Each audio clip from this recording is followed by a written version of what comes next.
say you is a bad seed. Il-band popolari Maltija The Riffs se tkun qed tkompli ġeddet is-suċċess tagħha permezz ta' mużika ġdida wkoll aktar deritt internazzjonali.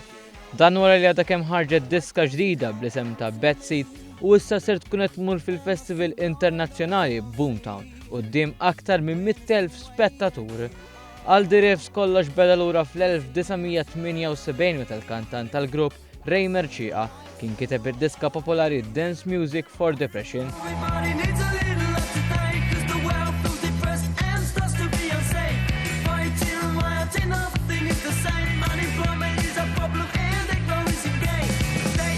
Li mbagħad ħarġet tal-pubbliku fl-1981. Minn hemm il-grupp komplew bis-suċċess tagħhom li n-nies kienu jilqgħu b'entużjażmu kbir.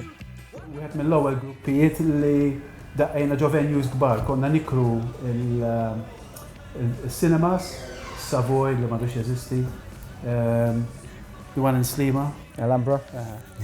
l-Ambassador. Ambassador U konna nagħmlu konċerti kbar. Dak iż-żmien. Imma u tant kienu jaċċitaw ruħhom in-nies illi kienet tiġina spisa kbira għax kienu jaqbżu mal-pultieri kissu s-sits. They come now, hear what they say, you get a whole lot of nothing.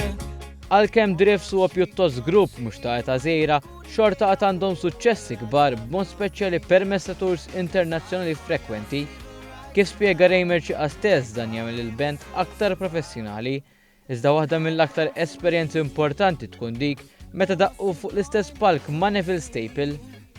Kenna the famous original Rude Boy from the band The Specials, originally from The Specials. Now he's a solo artist again, Mr. Neville Staple, which become close to us. U kienet ħaġa speċjali għalina, għax da persuna li meta konna aħna nazar, konna naduraw, ġifieri għax u it was a dream come true għax daqqejna miegħu, qegħdin fl-istess stage miegħu, ġifieri it was a dream come true.